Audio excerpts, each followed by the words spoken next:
Bueno, pues entramos ya a la tercera hora, 12 del mediodía, y continuamos con más cosas, y lo hacemos ahora en nuestro Club de la Resistencia con Rocío Mené y hoy con invitado especial. ¿Qué tal? Buenos medios días. Buenos medios días. Hoy, qué bien, qué bien. Oye, hacía tiempo que no veía yo a tu invitado. Hombre, sí. Mira que hablamos. Sí, es verdad. Habláis a menudo, pero no os veis. Es verdad. Pero no nos vemos. Yo voy a copiar el formato que cada vez me gusta más. Sí, ¿verdad? ¿Qué copiar? Oye, y además es que tenéis ese cuadro que me encanta, que un día voy a ir, me lo voy a llevar. Sí, pues creo que tú solo no sé si vas a poder. Esto no lo sabemos, ¿eh? A ver que hablar con el autor. Sí. Me encanta. Bueno, ¿qué tal? Hoy hablamos de amor, ¿no? Hoy hablamos de amor, pero amor por los espacios. Por eso hemos traído al mejor arquitecto de la zona. A este lado del Mississippi. Me lo he encontrado por ahí y digo, oye, tu cara me suena. Sí. Vente para acá. ¿Qué te apetece? ¿Qué tienes que hacer ahora? ¿Mejor que salir en la radio? Nada. Nada. Por supuesto que sí. Así que lo he puesto en el compromiso de estar con nosotros esta mañana y vamos a hablar de, pues como dijimos que todo el mes de febrero va sobre un poco el amor, pero en otros ámbitos, me gustaría que hablásemos, que conversásemos sobre cómo enamorarnos de nuestro espacio de trabajo. Y entonces, para empezar un poco a romper el hielo, querría explicarle a Enrique Miñarro, arquitecto, qué es la arquitectura corporativa, porque muchas veces la mencionamos y la gente se queda así un poco descolocada, en plan, ¿arquitectura qué? ¿Qué es eso? Entonces, pues explícanos un poco, ¿qué es la arquitectura corporativa? La arquitectura corporativa básicamente es algo que se nos ha metido en casa a todos ahora con el teletrabajo. En principio, la arquitectura corporativa tiene una parte que es la del ejercicio profesional puro, pero en realidad tiene una parte que es más íntima. Y me explico. Hay dos mitades. Una es la de estar, que es el vínculo que uno desarrolla con el espacio en el que trabaja, con el espacio en el que vive ahora, porque se han cruzado los dos. Y ahora uno tiene que ser capaz de estar poniendo una olla con la comida mientras con el pinganillo está atendiendo una llamada súper importante o revisando un presupuesto mientras tiene no sé qué en la cocina. O sea, uno ya ha perdido los límites y esas fronteras van a afectar al desarrollo de los diseños de los hogares, porque esa arquitectura corporativa se ha metido ahí. Pero aparte de esa, tenemos la tradicional, ¿no? La pre-COVID es un espacio en el que uno trabaja, con el que uno se tiene que llevar bien, tiene que ser un espacio confortable. Y luego hay una segunda lectura, que es lo que ese espacio representa. Es decir, cómo vende ese espacio efectos de imagen, de reputación. Porque si vas a recibir a un inversor, si vas a recibir a un colaborador de nivel, o si quieres hacer que tu empresa se proyecte de una determinada forma, el lugar en el que vas a recibir a la gente importa muchísimo. La arquitectura corporativa estudia todo eso. ¿Se tiene en cuenta habitualmente o no? No se suele tener en cuenta por una cuestión de disociación. O sea, los últimos 30 años han dejado sobre la arquitectura en general un síndrome negativo. Y es que se ha llegado a pensar o que un arquitecto es un star architect, es decir, que está ahí para hacer arquitectura de firma súper cara, súper llamativa, o no hace falta, o no son necesarios. Entonces, ahora estamos intentando recuperar ese pequeño espacio que sí es necesario. Entonces, como habitualmente se parte de la ausencia de necesidad teórica por parte del cliente, no suele considerarse. Eso sí, cuando a un cliente, bien desde el punto de vista del arquitecto, bien desde el punto de vista de la agencia de comunicación, se le dice tu espacio de trabajo tiene que tener unas condiciones, y no solamente unas condiciones de habitabilidad, sino estéticas, de imagen, de dimensiones, el cliente empieza a comprender que es importante. Pero pasa lo mismo con la imagen corporativa, es decir, al final la arquitectura corporativa es la representación física dentro de ese espacio de trabajo de la identidad de tu propia marca. Cuando tú tienes clara cuál es la identidad de tu marca, sabes cuál es tu filosofía, tus valores, tienes una imagen que representa todo eso, hay una coherencia en toda la comunicación, el siguiente paso es decir, vale, pues vamos a seguir con esa coherencia y vamos a trasladar toda esa identidad a nuestro espacio de trabajo. Entonces, aquellas empresas que piensan que la imagen corporativa es solamente un logotipo, obviamente les va a costar un poco más comprender que la arquitectura puede ser mucho más que la construcción de una nueva nave para poder poner oficina y empezar a trabajar, ¿no? Es otra cosa. Estamos hablando de identificación profunda con el espacio de trabajo y que además la gente esté a gusto y haga que también se sientan orgullosos y generen un sentimiento de pertenencia a esa empresa, porque ven esa identidad y están reforzando esos valores cada día que van a trabajar. Eso es súper importante, ¿no? Decía Enrique, hablaba de dos perspectivas, ¿no? La de el espacio de trabajo como ser y estar y oye, pues vamos a organizar el espacio así en función de las necesidades que tiene la empresa, y luego, por otro lado, lo que proyecta, ¿no? El espacio, lo que proyecta también. No sé si quieres incidir en alguna de ellas, Enrique.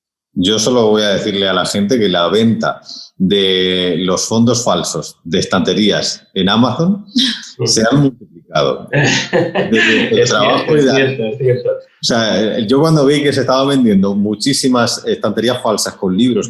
Con libros, sí, pequeñas bibliotecas. Para parecer intelectual, yo de verdad tomé conciencia de la relevancia de lo que se ve a través del punto en el que nos conectamos, porque ahora no tenemos un despacho, tenemos una pequeña ventana a nuestra intimidad. Y claro, la persona que se conecta porque está más cómoda o porque tiene un poco de sitio en un espacio residual de su casa, tiene una gran desventaja porque ya no es una llamada telefónica que nadie ve. Ya es que están viendo si tienen la ropa tendida, si esa ventana es la del lavadero, están viendo si resulta que la lámpara se le rompió el plafón y se ve desde abajo, y ahora han empezado a tenerse en cuenta una serie de cuestiones que antes no se tenían en cuenta. Y ahora uno tiene cuidado con lo que se ve detrás. Sí, mira, una bici. Por ejemplo, ¿ves? La bici, tú tienes... En tu casa entra dentro del contexto del deporte, las noticias, ¿sabes? Sí. Eso es, algo tiene que ver. Pero cuando hablamos de venta, quiero hacer un matiz, ¿vale? Porque la gente puede decir, ¿cómo que venta? ¿Qué pasa? ¿Que solamente tengo que pensar en arquitectura corporativa cuando quieras vender mi empresa? No, es que la venta también es interna, es decir... Tú también, o sea, estás comunicando hacia afuera, estás proyectando una imagen hacia afuera que la imagen que la gente va a percibir como una fortaleza o como una consolidación de lo que se esperan y van a querer participar de tu negocio, pero también estás comunicando hacia adentro, que es lo que decíamos antes, ¿no? Al final estás haciendo que la gente recuerde el por qué está haciendo, recuerde el propósito de su trabajo a través de los pequeños detalles, ¿no? Esos pequeños detalles que importan, que muchas veces, pues por prisa o por que no nos paramos a pensar, no les prestamos atención, pero son importantes. Aparte de que el espacio de trabajo, si está bien planteado y es coherente con la filosofía de la empresa, va a fomentar a la motivación de la gente, ¿no? Sí, el hecho de que tengas un espacio de trabajo que permite que interactúen determinadas personas, que los usos estén diferenciados a pesar de compartir espacio, que sea flexible, o sea, en el sentido de que yo tengo una sala que sirve para una cosa y en un momento dado sirve para otra cosa.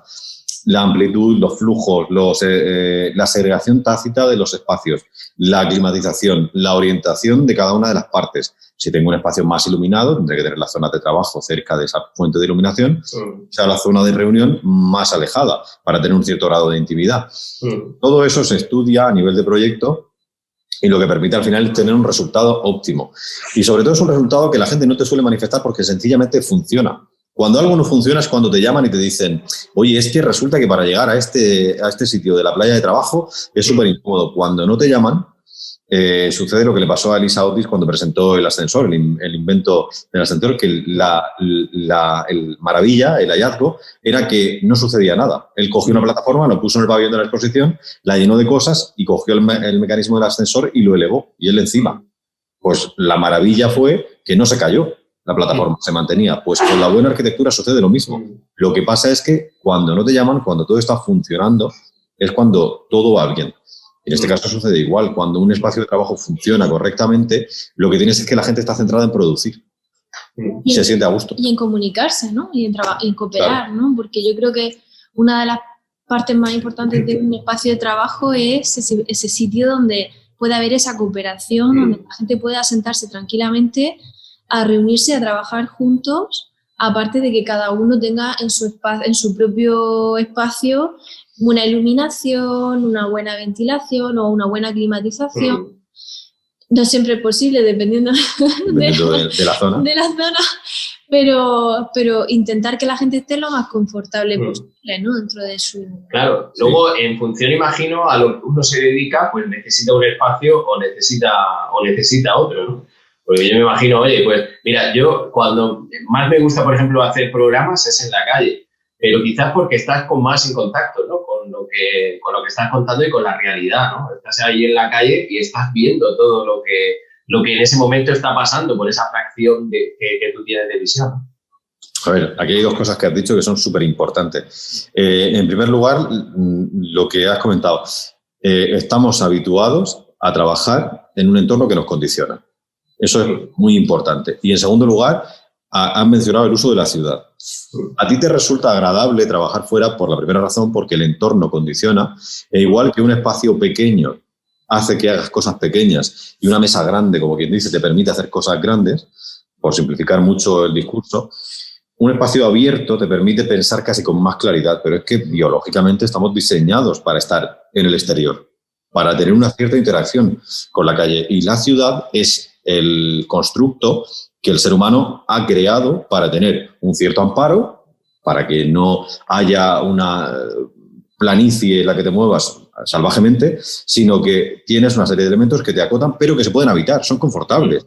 Es decir, tú te sales a una plaza y te sientes acogido a pesar de estar en el exterior, o te sientas en un banco de la calle, estás viendo algo y te sientes como parte de un todo, no te sientes fuera en la intemperie. Sientes que están en el exterior. Aquí el clima además acompaña. Y es súper importante hacer este tipo de actividades como hacéis vosotros en la radio.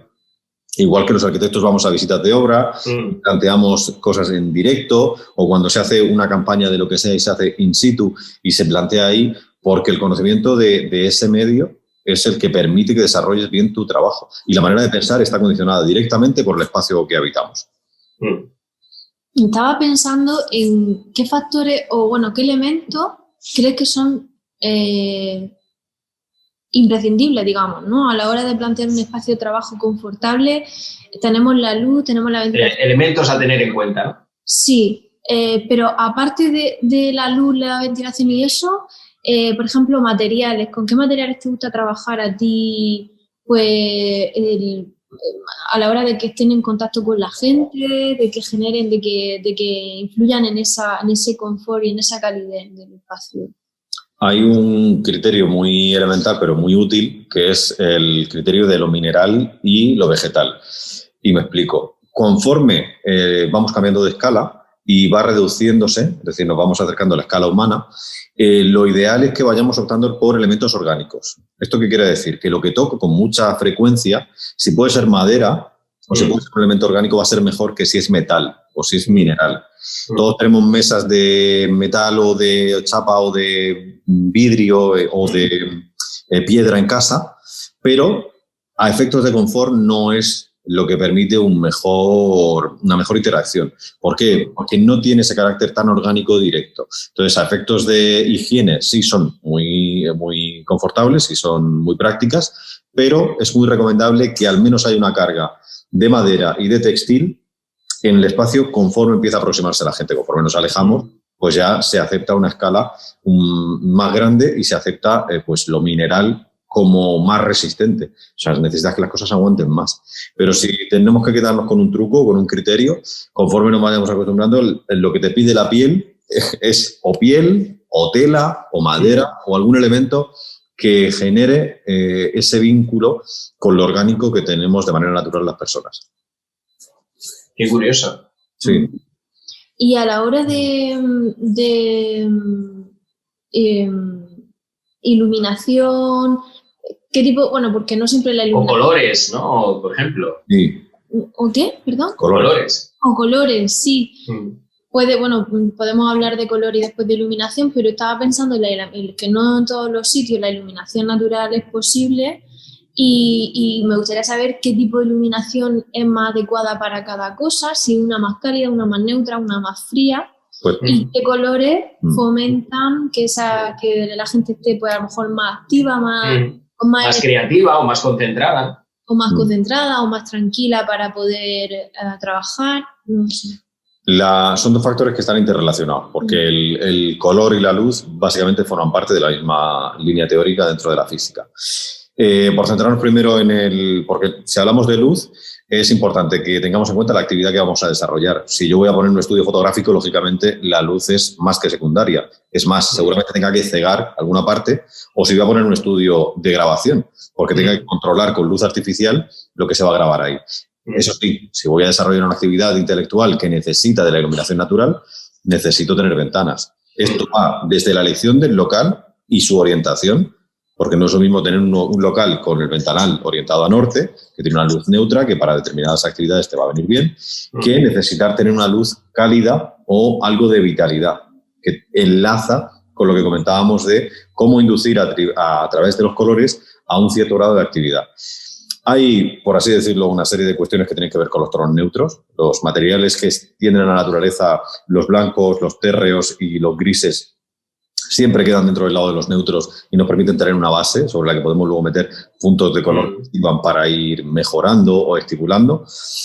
Pero si tenemos que partir de una base, yo recomendaría que todo lo que se vaya a quedar pegado a la obra, todo lo que sea o en húmedo o sea sólido o sea inmanente, tenga siempre un carácter más neutro y que optemos por acabados o elementos móviles para meter ese punto de color o de cromatismo que es más estimulante, para que sea reversible, porque el día de mañana, si no te vas a quedar con el local, si te mudas, si te cansas, si cambias de actividad y lo que necesitas, si pasas de ser un abogado que tiene una vida súper estresante a tener un taller de Reiki o a dar masajes relajantes, pues esa pared que pusiste que era rojo Burdeos, ahí ya no pinta nada, o sea, ya no tiene nada que ver, ya tienes que ponerla en malva. Entonces, que sea como mucho una capa de pintura. Y luego, a efectos de iluminación artificial, que hemos hablado de la natural, es muy importante cruzar los dos conceptos. El ojo o el cerebro trabaja bien con longitudes de onda cálidas. La temperatura de color de los 3000K, esta que se dice luz cálida,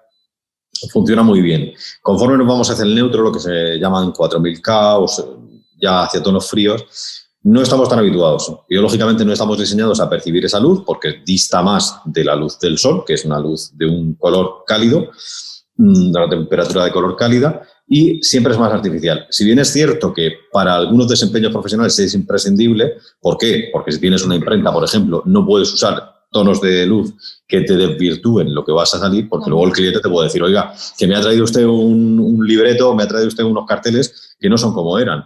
Sí. O si, por ejemplo, si tienes un quirófano que requiere de una fidelidad lo mayor posible para tener la imagen de lo que está dentro del campo quirúrgico, no puedes adulterar la luz, tienes que irte a un neutro que sea todo lo neutro posible. Pero en el caso de que sean espacios de trabajo intelectual con un poquito más de flexibilidad, sí que es recomendable hacer que tengan una pequeña tonalidad cálida y, en la medida de lo posible, evitar las luces de techo. Tener luces de foco, indirectas, se permita una calidez. Pero hay luces de techo y luces de techo. Es decir, hay luces de techo que están pegadas al techo, que creo que es a las que te refieres. Sí. Porque nos conocemos lo justo para saber. Pocos, ¿no? Como focos encontrados. Los focos, pero luego están las que se suspenden y quedan a una distancia más cercana del punto que tienen que iluminar. Exacto. Ese tipo de luz de techo, sí, además de que juega con la altura y digamos que armoniza un poco el espacio, ¿no?, que hay entre el techo y la zona de trabajo. Nosotros, por ejemplo, tenemos los techos muy altos. Si quisiéramos poner luces de techo, quizás nos tendríamos que venir a una media altura para poder pues jugar en un plano más cercano a nuestra zona de trabajo. Eso se estudia cuando se hace un estudio de la volumetría con el local o con la empresa. El plano de trabajo se especifica y tú dices, vale, ¿qué necesito? Pues necesito una luz de mantenimiento, que van a ser los plafones que están pegados al techo, que es la luz que se usa para pasar la aspiradora y por si a alguien se le pierde un pendiente. Esa es la que se enciende cuando sucede eso. Y luego una luz de estar, de habitar, que tiene un plano inferior y que tiene otro tono de color y se trabaja de otra forma.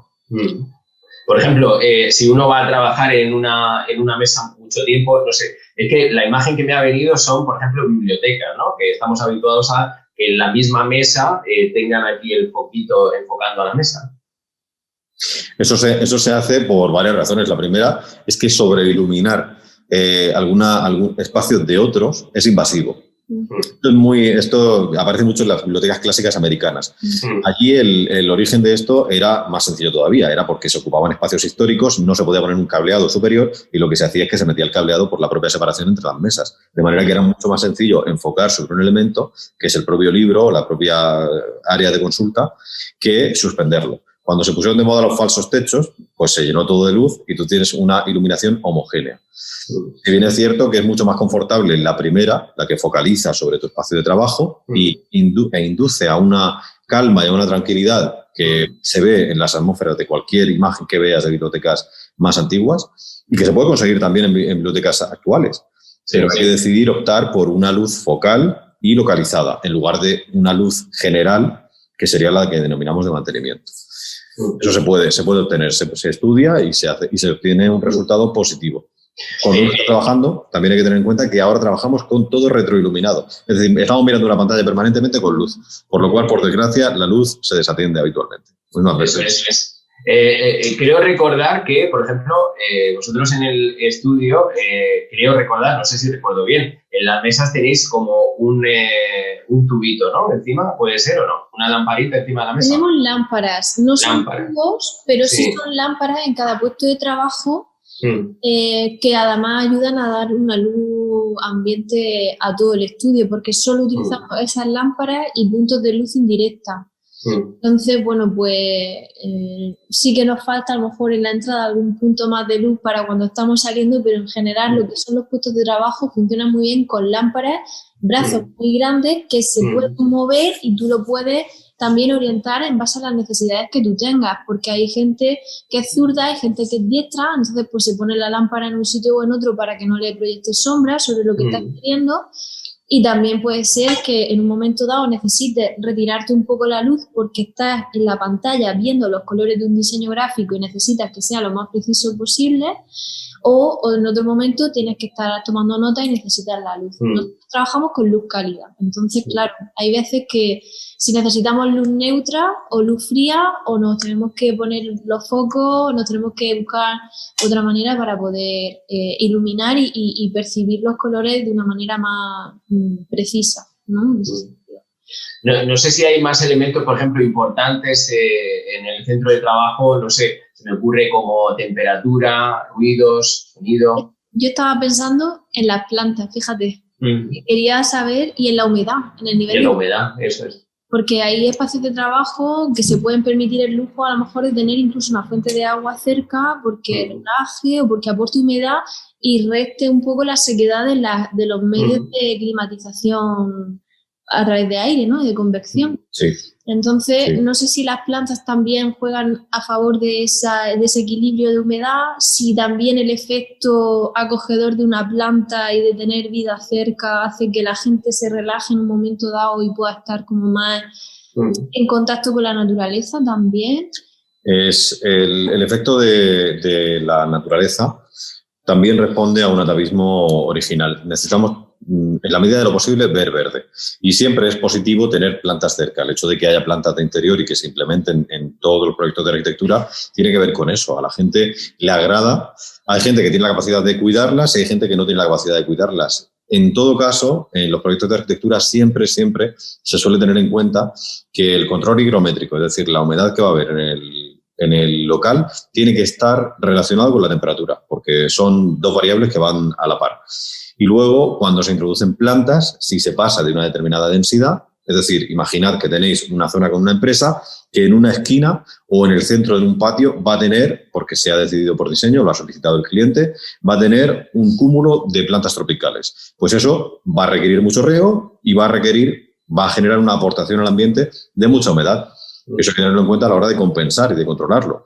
Entonces, sencillamente, si se hace que forme parte del proyecto, es indispensable tenerlo en cuenta para el resto de condiciones. Es muy importante contar con la naturaleza. De hecho, en la medida que se puede siempre salvar un árbol, en mis proyectos se salva el árbol, porque lleva allí más tiempo que tú y raro va a ser que podamos justificar eliminarlo y que sea mejor que integrarlo en el proyecto. Si se puede integrar en el proyecto, siempre sale ganando.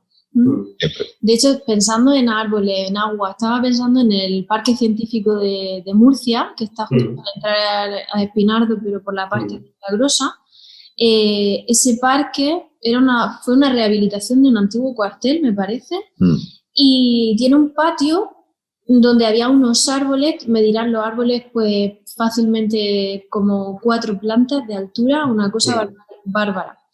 Y el arquitecto, que es un arquitecto que luego se llevó un premio por ese proyecto, Fernando de Retes, integró los árboles en el proyecto, y conforme tú subes por las pasarelas del perímetro y vas subiendo las escaleras que están al aire libre, vas subiendo y vas viendo cómo el tronco va como cruzando la estructura del edificio, y es impresionante. Y él también hizo un estanque que también aportaba agua, y al final se genera un microclima en todo ese patio interior, que es un espacio de trabajo chulísimo, además tiene muchísima luz natural, es un sitio muy interesante, y bueno, de hecho no me extraña que le diera un premio. Muy bonito. Y pensando también en la acústica que preguntabas tú, hay que tener, pues me parece que es oportuno hacer una aclaración. La gente dice que no está insonorizado. La insonorización solamente la tienen las salas que miden la capacidad auditiva, por ejemplo, en sitios especializados, ¿no? Lo que se hace en los sitios es acondicionamiento acústico, es decir, no queremos que se insonorice porque entonces no lo oiríamos. Lo que queremos es que no haya ecos y que el sonido se dirija de manera que las comunicaciones se faciliten y no nos generen dolor de cabeza por la resonancia, ¿no? Para eso influyen materiales especializados, o sea, específicamente diseñados para ese acondicionamiento acústico, ¿no? Que son de aislamiento.